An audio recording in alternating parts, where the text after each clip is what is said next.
Ever since I was a young girl, I would wake up to find my furniture arranged differently from how it was when I went to sleep.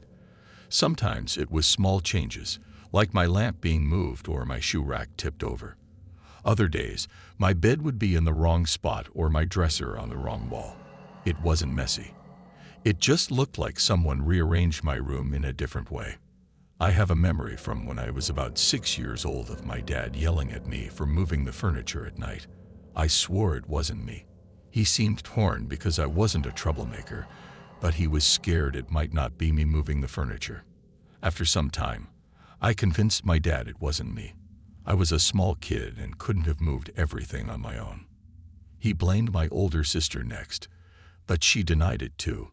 She liked to mess with me, but not like this, especially since she was often at friends' houses for sleepovers.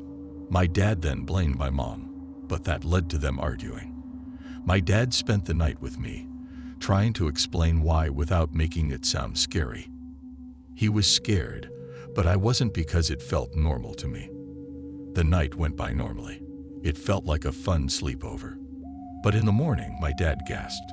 The bed was in the middle of the room, which had never happened before.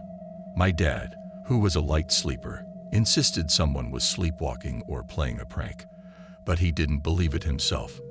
My parents ordered a security camera to watch my room at night. The camera arrived the next day, so I had one more night without them watching me. That night, I slept in my parents' bed, feeling excited like another sleepover. In the morning, my dad was terrified.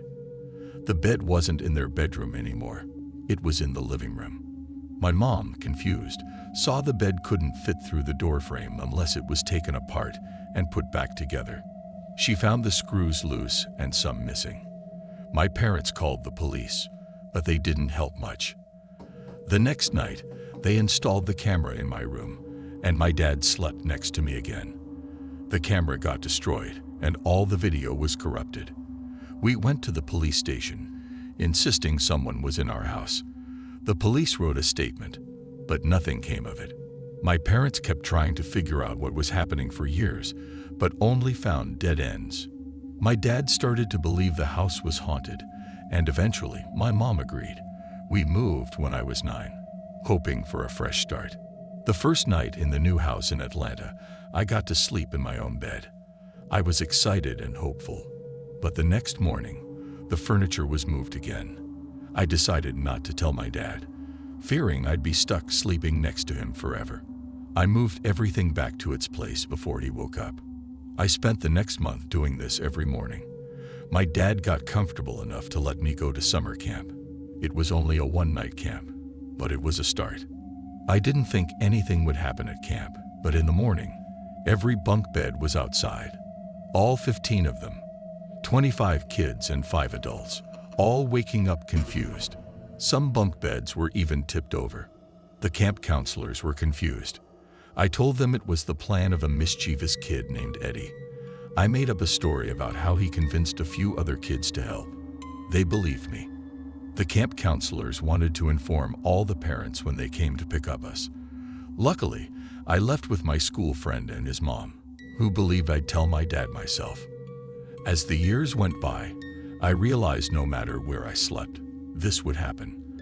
I turned it into a sleepover trick, showing my friends how my room would get rearranged. It felt like I had a superpower. Years passed, and it became my life. It was like brushing my teeth in the morning.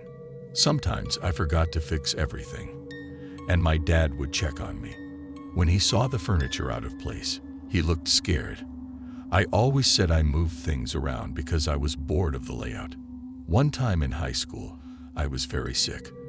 I had a hard time getting up in the morning to move my furniture. My dad got nervous when I didn't move my furniture for a couple of mornings. My dad came into my room to say goodnight and let me know he'd be gone in the early morning but would say hi when he got home around noon. I was relieved because I could sleep in and not worry about moving everything. The morning came, and I slept until 11 o'clock. I felt much better. I should have started to move my furniture, but I didn't. I heard my sister playing video games, so I went to see what she was playing. She didn't let me play, so I stood by her bed. annoying her. I lost track of time and heard the garage door open. My heart sank. I ran back to my room and tried to move everything back. Luckily, over the years, I convinced my parents to get me lighter furniture. Everything was in place except for my dresser, which was a family heirloom. It felt heavy. I knew I was weak from being sick, but it felt heavier than usual. I ran to my sister and asked for help. She leaped out of bed to help me. She knew about the furniture thing and didn't want our dad to know. Instead of going back to my room, I went downstairs to distract my dad. I knew he'd be mad to see me out of bed, but the consequences of my furniture being out of place would be worse. I reached the kitchen just as he was coming in. He set a grocery bag on the counter and got out some soup. I thought he would yell at me, but he didn't. Then I heard a scream from upstairs. It was loud but short, like something interrupted it. It sounded like my sister stubbed her toe and covered her mouth halfway through. My dad and I ran upstairs to check on her. We turned the corner into my room and saw the dresser slightly moved. The big drawer on the front was wide open and empty, but my sister was gone. An hour went by, and she was nowhere to be found. The doors and windows were locked. We filed a missing person report. A week went by with no sign of her. My dad thought she was moving my furniture as a prank and got spooked. I didn't have the heart to tell him I felt like it was my fault. I thought maybe whatever moved my stuff wanted me to move it. After that week, we found something worse. My dad was asking me about our last interaction. He randomly looked at the dresser and opened the big drawer. There was a note taped inside. Before taking it, he asked if it was mine, but he already knew the answer. We called my mom in before reading it. The note said, "I see our little game of hide and seek did not end as I imagined. Your sister is not who I intended to find me, but she will have to do for now." We didn't know what it meant, but it sent shivers down my spine. At least now we knew someone took my sister. The police did a little more to help, but they never found anything else. I never saw my sister again. Last year, I moved out of my parents' house. I was tired of moving my furniture every morning. I moved in with my best friend, Nate, in Chicago. He knew about my trick and wasn't too freaked out. The first morning, my room was a mess with everything in the wrong place. I decided to let it be and not fix it. After a few days, the furniture arrangement got more chaotic. It seemed like the furniture was mad. I started straightening things but left the big stuff. Nate was weirded out but didn't care at first. 2 weeks in, I woke up with my bed on our balcony. I knew it was getting out of hand. I moved out to avoid this, and now it was worse. I let it go one more morning. The next day, I woke up in the middle of the woods, not knowing where I was. It was like when the bunk beds were moved at camp, but worse. It took me 2 hours to get home. When I got back, Nate had a talk with me. He said he never thought the furniture thing was real, and it was affecting his mental health. He wanted me to move out. I was bummed, but knew it was for the best. I told him I'd start moving the furniture back, but it didn't help. I called my parents to tell them I was coming back home. They were excited and sounded cheerful. They felt rested for the first time in years since my sister went missing. I packed up and was ready to move in a couple of days. Nate and I decided to do a fun road trip before I moved out. The morning I left, I didn't move the furniture back. On the road trip, nothing happened. My furniture didn't move. It was the first time since I could remember that everything stayed the same. We got back from the trip feeling closer than ever. I walked into my room and saw everything as I left it, except for my dresser on the floor. I tried to lift it, but it felt heavy. Memories of my sister's disappearance flashed back. This was bad news. I called Nate to help me. He was hesitant, but finally agreed. As we lifted the dresser, a man's body fell out. I screamed, and Nate ran out of the house to call the police. The man was my dad. I didn't even realize he was missing. The rest of my family didn't know he was gone either. They thought he was out doing errands. The man from the dresser had a note in his hand. It said, You didn't keep playing hide and seek.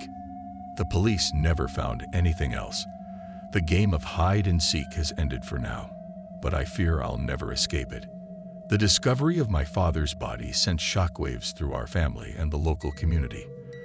The police launched a full investigation, but despite their efforts, they couldn't find any leads or suspects.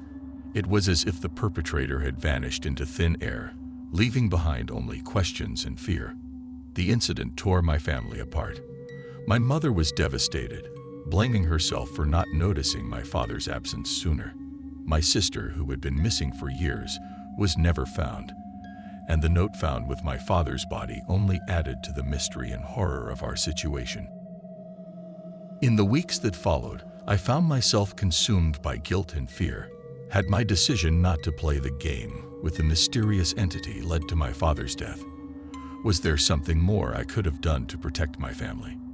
I became obsessed with finding answers, scouring through old police reports and trying to piece together any clues that might explain what had happened. However, the more I dug, the more confusing and terrifying the situation became. Strange occurrences continued to happen around me. Furniture would still be moved inexplicably, and I would wake up in unusual places, as if someone or something was trying to communicate with me. Each time it happened, I felt a chill run down my spine, wondering if it was a warning or a threat. My mental state deteriorated rapidly. I struggled to sleep, haunted by nightmares and visions of my father's body in that dresser. I withdrew from my friends and family, afraid that I would put them in danger if they were too close to me. One night, as I lay awake in bed, consumed by fear and despair, I heard a faint whisper in the darkness. It was a voice I didn't recognize, yet somehow familiar. The voice spoke softly, almost soothingly, promising answers and resolution if only I would play along. I was torn. Part of me wanted to ignore the voice, to run away and try to forget everything that had happened. But another part of me, desperate for closure and justice, felt compelled to listen. In a moment of weakness, I agreed to play the game once more. I set up cameras in my room, hoping to capture evidence of whatever was responsible for the strange occurrences. I took precautions, telling my closest friend about my decision and asking them to check on me regularly. For days, nothing happened. The atmosphere in my room was tense, as if waiting for something to happen. Then, one night, the cameras caught movement. I watched in horror as objects in my room began to shift and rearrange themselves, seemingly of their own accord. The footage was grainy and distorted, but there was no denying what I was seeing. Whatever was haunting me was real, and it was here. As the night wore on, the activity became more intense. Furniture was thrown across the room, books flew off shelves, and shadows moved in the corners of the frame. It was as if a malevolent force had been unleashed, determined to terrorize and torment me. I tried to remain calm, reminding myself that I had asked for this, that I needed to see it through to the end. But fear gnawed at my resolve, threatening to overwhelm me. I felt like a puppet in a twisted game, powerless to stop the chaos unfolding around me. Then, just as suddenly as it had begun, the activity ceased. The room fell silent, save for my ragged breaths and the hum of the cameras. I watched the footage over and over again, searching for any clue or hint that could explain what had happened. But there was nothing. No answers, no resolution, only more questions and uncertainty. I felt defeated, as if I had reached the end of a long and treacherous journey, only to find myself back where I started. In the days that followed, I tried to make sense of what I had experienced. I sought out experts in the paranormal and consulted with mediums and psychics, hoping they could provide some insight or guidance. But their answers were vague and contradictory, leaving me more confused than ever. I began to question my own sanity, wondering if I had imagined everything or if I had somehow brought this upon myself. The lines between reality and nightmare blurred, and I struggled to find solid ground to stand on. As time passed, I started to distance myself from the events that had plagued me for so long. I moved away from my childhood home, hoping that a change of scenery would bring me peace and closure. I tried to rebuild my life, forging new friendships and pursuing new interests. But the memories of those dark days continued to haunt me, lurking in the shadows of my mind. I would catch glimpses of movement out of the corner of my eye, hear whispers on the edge of hearing, and feel a chill down my spine for no apparent reason. I learned to live with the uncertainty, accepting that some mysteries may never be solved.